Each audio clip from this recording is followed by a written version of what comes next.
Канал Валерия Табакова представляет «Стамбульские переговоры и гол в свои ворота, как ФСБ подарила паутину». Здравствуйте, дорогие друзья! С вами юрист Валерий Табаков. Сегодня у нас большой разбор о том, как Россия пытается играть в дипломатию на фоне своих провалов в российско-украинской войне.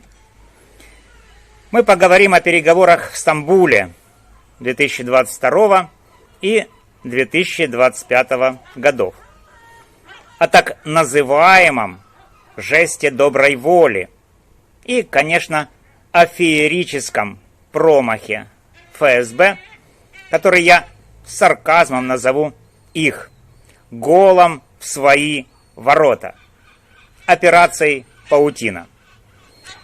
Садитесь поудобнее, будет жарко.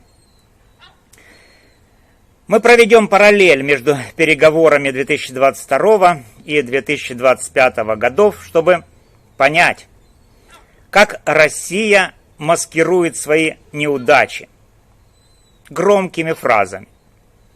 Разберем, что такое жест доброй воли и почему это просто красивая обертка для военных провалов. Поговорим о языковом вопросе.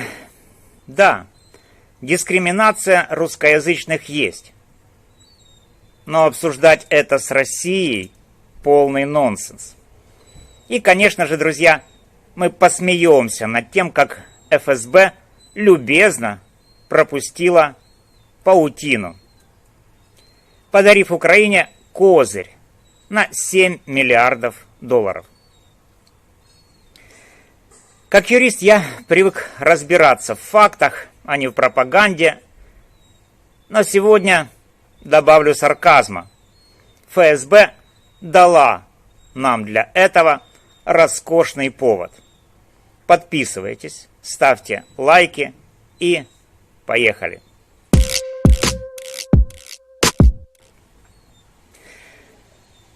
Давайте вернемся в март 2022 года. Российско-украинская война только началась. Российские войска стоят под Киевом, но их планы рушатся. Наступление захлебывается. Логистика трещит. А моральный дух солдат, скажем так, оставляет желать лучшего. В это время в Стамбуле начинаются переговоры.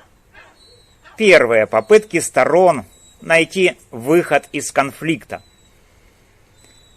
Россия привозит проект соглашения, который больше похож на ультиматум. Нейтралитет Украины, отказ от НАТО, признание Крыма российским, особый статус для Донбасса, сокращение украинской армии до символического уровня. С юридической точки зрения это не предложение к диалогу, а попытка навязать капитуляцию. Представьте, что я, как юрист, веду спор с представителем другой стороны, а он говорит: «Отдай мне все, что у тебя есть, и перестань защищаться». Вы бы посмеялись, правда? Украина тоже посмеялась и ответила: «Сначала выведите войска, а потом поговорим». И вот в апреле 2022 года Россия объявляет жест доброй воли. Вывод войск из Киевской и Черниговской областей. Звучит благородно, как будто Москва решила: мы за мир, вот вам наш подарок. Но давайте разберем это как юристы. Факты говорят, это была не доброта, а вынужденное бегство.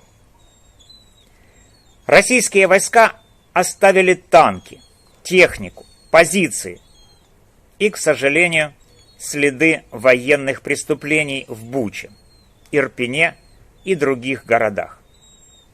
Это как если бы сторона, с которой у меня спор, сказала: «Я добровольно ушел из суда», а на деле ее просто выгнали за нехватку доказательств. Почему это важно? Потому что в 2022 году Россия показала шаблон. Она использует дипломатическую риторику, чтобы скрыть военные неудачи. Жест доброй воли был не про мир, а про перегруппировку сил. Запомните, друзья, этот трюк. Он повторится в 2025 году, но с еще большим размахом.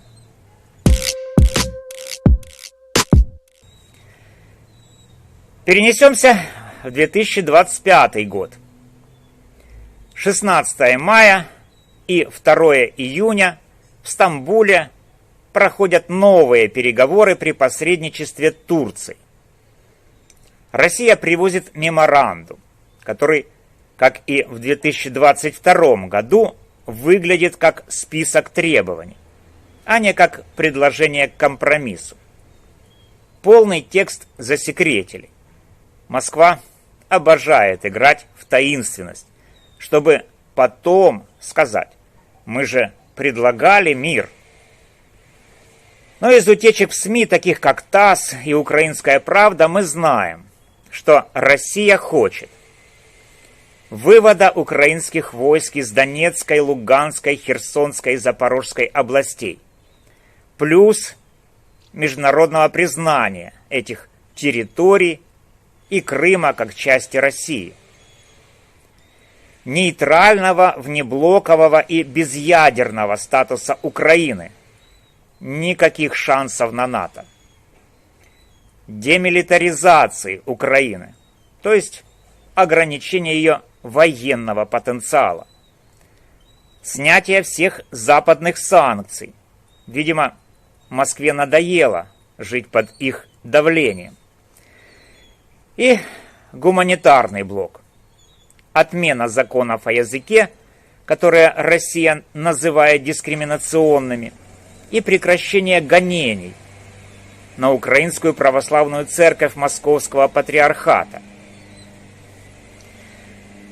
С юридической точки зрения этот меморандум – попытка легализовать оккупацию и вмешаться во внутренние дела суверенного государства. Это как если бы я, как юрист, пришел к представителю стороны, с которой у меня спор, и сказал: «Отдай мне твою собственность, смени язык, религию и убеди всех снять с меня санкции».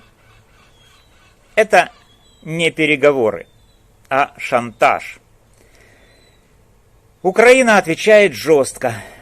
Зеленский заявляет, что любые условия, угрожающие суверенитету, неприемлемы. Министр обороны Умеров называет меморандум нереалистичным. И тут на сцену выходит операция «Паутина». Тот самый гол в свои ворота, который ФСБ так любезно пропустила. Но сначала разберем языковой и церковный вопросы, потому что они заслуживают отдельного внимания.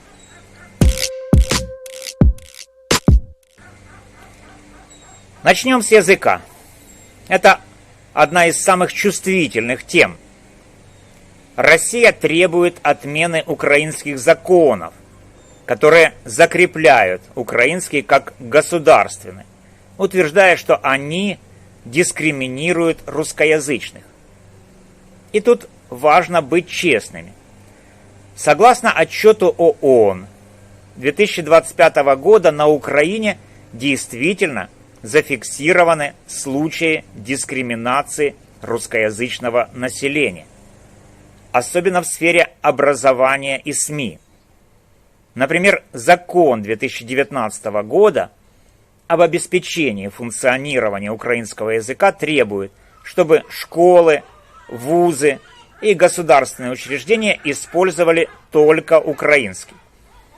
Это создает сложности для русскоязычных общин, особенно в восточных и южных регионах, где русский язык доминирует в быту.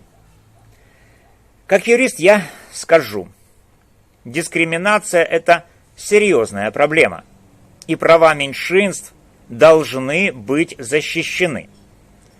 Отчет ООН подчеркивает необходимость сбалансированного подхода, чтобы русскоязычные граждане не чувствовали себя ущемленными. Но вот в чем абсурд. Обсуждать эту проблему с Россией – полный нонсенс. Почему? Потому что язык – это внутреннее дело Украины. Россия, как государство-агрессор, не имеет никакого права диктовать, как Киеву регулировать свою языковую политику. Это как если бы представитель стороны, с которой у меня спор, пытался указывать, как мне вести дела в моем офисе. Если Украина и должна говорить о языке, то с международными организациями, ООН, Европейским Союзом, Советом Европы. Эти структуры могут дать рекомендации, основанные на международных стандартах прав человека, без политического давления. Например, ЕС неоднократно предлагал модели защиты языковых меньшинств, как в случае с венграми или румынами в Западной Украине. Но Россия, ее интерес не права русскоязычных, а геополитическое влияние. Она использует языковой вопрос как рычаг, чтобы подорвать украинскую идентичность. Это не забота, а манипуляция. Теперь про церковь.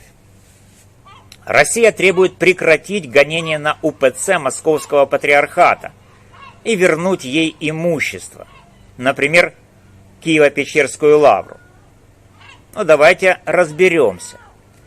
В 2023-2024 годах Украина приняла законы, ограничивающие деятельность религиозных организаций, связанных с государством-агрессором.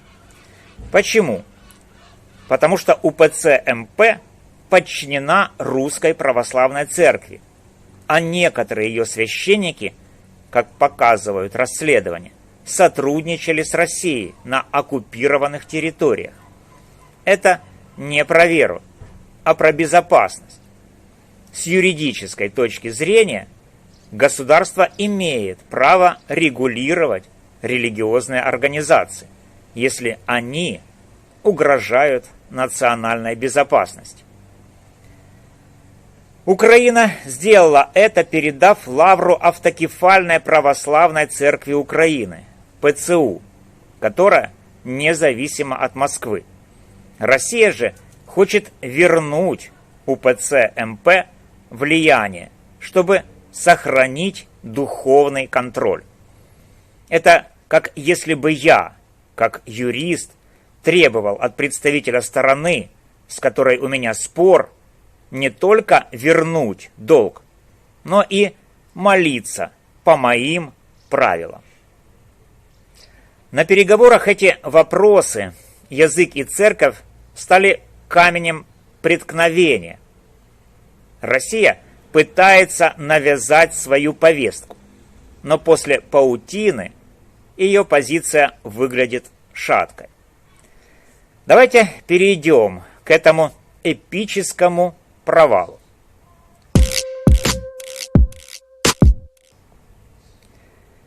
Мы подходим к кульминации операции «Паутина», проведенной СБУ 1 июня 2025 года, накануне второго раунда переговоров в Стамбуле. Это был удар по 5 российским военным аэродромам. Белая в Иркутской области, Оленья в Мурманской, Дягилево в Рязанской, Иваново и Украинка в Амурской. СБУ использовала 117 FPV-дронов, каждый с отдельным оператором. Дроны тайно переправляли через Россию в деревянных модулях, на грузовиках, парковали их рядом с аэродромами и управляли через российские телекоммуникационные сети. Штаб операции находился в 2 шагах от управления ФСБ. Итог. По данным СБУ, уничтожено или повреждено до 34% стратегических ракетоносцев России. Ту-95, Ту-22М3, А-50. Ущерб 7 миллиардов долларов. Даже если верить более скромным оценкам, например, BBC, которые говорят об 11 самолетах, это все равно колоссальный удар. А теперь сарказм.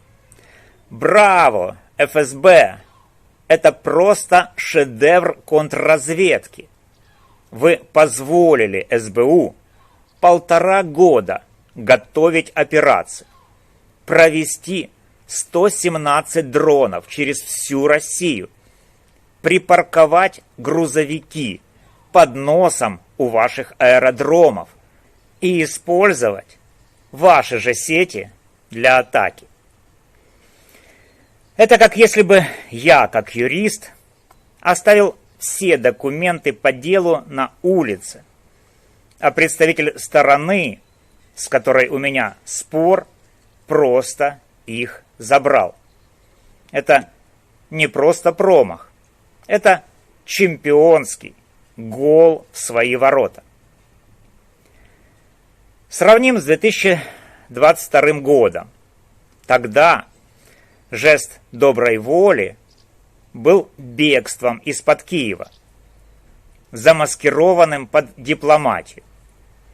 В 2025 году ФСБ устроила еще более впечатляющий жест. Пропустила паутину, подарив Украине козырь перед переговорами. Российские пропагандисты сравнили это с Пёрл-Харбором.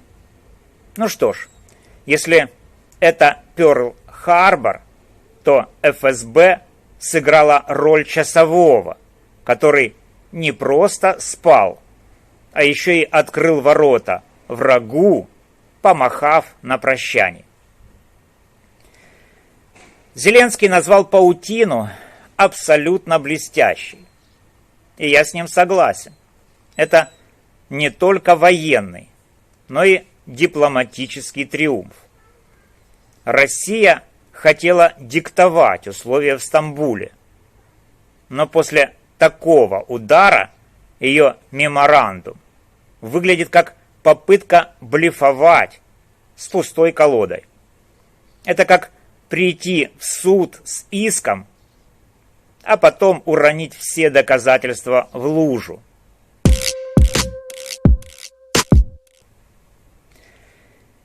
Итак, что мы имеем? Переговоры в Стамбуле 2022 и 2025 годов показывают, как Россия использует дипломатию, чтобы скрыть свои провалы. В 2022 году жест доброй воли был бегством из-под Киева. В 2025 году ФСБ подарила Украине паутину, ослабив позиции Москвы перед переговорами. Требования по языку и церкви – это попытка вмешаться во внутренние дела Украины. Да, отчет ООН 2025 года фиксирует дискриминацию русскоязычных. И это проблема.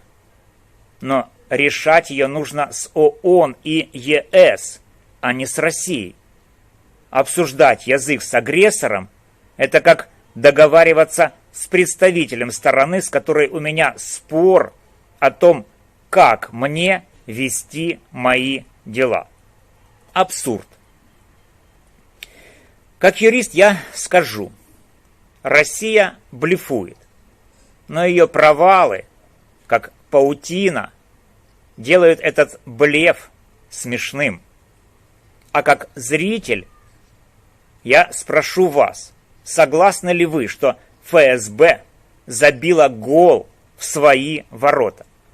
Пишите в комментариях, ставьте лайки, подписывайтесь на канал, комментируйте и давайте следить за развитием событий.